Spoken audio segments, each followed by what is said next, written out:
তো গাইজ আপনাদের সামনে নিয়ে চলেছে ছোট্ট একটি মিনি ব্লগ আমার মেয়ের মনের আশা পূরণ করার জন্য। তো বেগুনগুলো গোল গোল করে কেটে নিয়েছিলাম প্রথমে, তারপরে এই যে মানে চার সাইডটাকে ছাড়িয়ে নিব, যে রেসিপিটা তৈরি করবে তার ইয়ে অনুসারে। তো সবটাকে একের পর এক এইভাবে ছড়িয়ে নেব, হ্যাঁ, গোল গোল করে, মানে মাঝের অংশটুকু বাদ দিয়ে কথায়। তো সেটাই দিয়ে এই রেসিপিটা তৈরি করবে। তো এই করতে করতে কমপ্লিট হয়ে গেল। আবার চলে আসলাম একটু, এই যে এভাবে দেখুন, এবার গোল গোল করে ছুটিয়ে নিলাম। আর এদিকে যে বাদরটাকে দেখো, বাদরগিরি করছে সব সময়, হ্যাঁ, পড়াশোনা নেই। তো চলে এসেছে আমরা রান্নাঘরে, হ্যাঁ, এদিকে আছে লঙ্কার গুঁড়ো, এদিকে হলুদ গুঁড়ো, আর এদিকে আছে লবণ।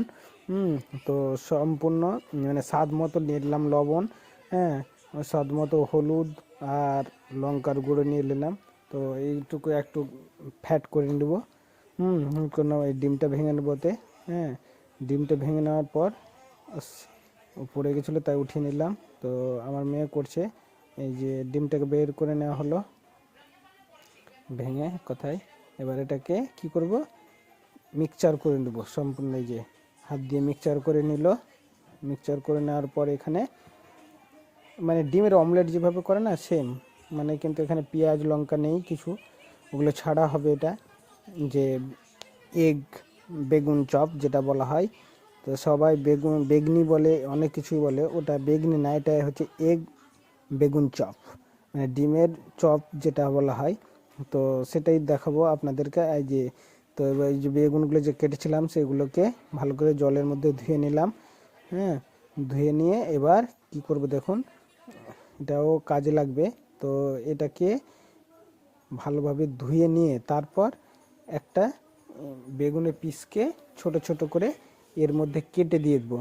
এই যে দেখুন কাটবে, তো এই যে কাটার জন্য রেডি হচ্ছে, এই যে মানে ঠিক পেঁয়াজের মতো লঙ্কার মতো করে দিয়ে দেবো এতে, এর মধ্যে। তো আপনারা ভিডিওটা স্কিপ না করে দেখুন, হ্যাঁ, একটা নতুন রেসিপি আমার মেয়ের আশা পূরণ করার জন্য খুব রিকোয়েস্ট করেছে আমাকে ভিডিওটা করার জন্য। তো ভিডিওটা করছি আপনাদের জন্য।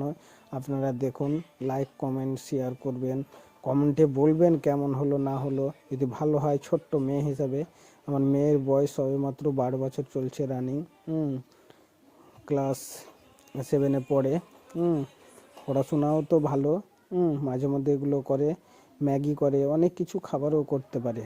তো এই যে চলে এসেছি আমরা রান্নাঘরে। এদিকে রান্নাঘরে রাখা আছে বেশ কিছু, আমাদের রান্নাঘর তো অতটা ভালো না, টাইলস ফাইলস বসানো নেই, হ্যাঁ। আর এই যে এদিকে গ্যাস চালু করে দিয়েছে, আর এদিকে চালু করে নিয়েছি।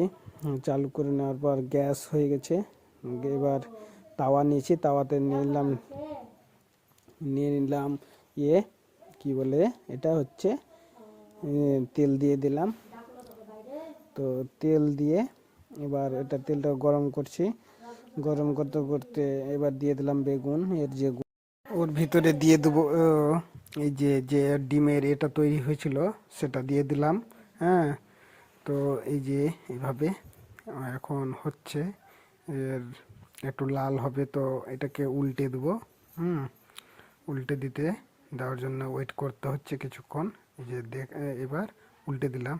তো যাক, উল্টাতে গিয়ে ওই যে পিছন দিক দিয়ে মানে সাইড দিয়ে এটা বেরিয়ে গেল।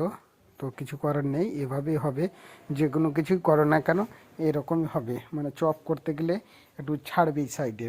তো সেটা নিয়ে কোনো প্রবলেম নেই। স্বাদ মতো একটু লাল করে নেব, হ্যাঁ, কাঁচা না থাকে যেন, তার জন্য একটু ভালো করে লাল করে। তো হয়ে গেছে, এই নিয়ে রেখে দিলাম থালাতে।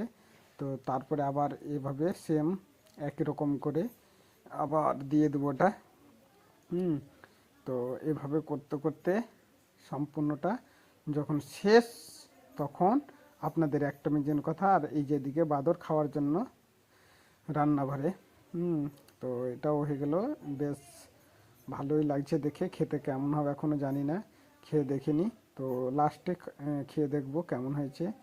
তো তেল শেষ হয়ে গেছিলো, তেল আবার দিয়ে দিলাম। তো এবার টাইম লাগছে একটা একটা করতে, তাই ডবল করে এবার দিলাম। তো আমাদের কমপ্লিট। এবার যেটুকু ডিমের বেঁচে ছিল সেটুকু অমলেট করে নিয়েছিলাম, তো খেয়ে দেখি, খুব সুন্দর হয়েছে খেতে, টেস্টি। তো আপনারা বানাবেন, খাবেন, খুব ভালো লাগবে। হ্যাঁ, অনেক সুস্বাদু খাবারটা, আমার ওই ছোট্ট মেয়েটার হাতের তৈরি। হুম, এত ব্রেন, কি বলবো, আমাকে অনেক রিকোয়েস্ট করেছে। হ্যাঁ, খুব সুস্বাদু খেতে হয়েছে। তো আমি খেয়ে দেখলাম, বেশ ভালোই লাগলো।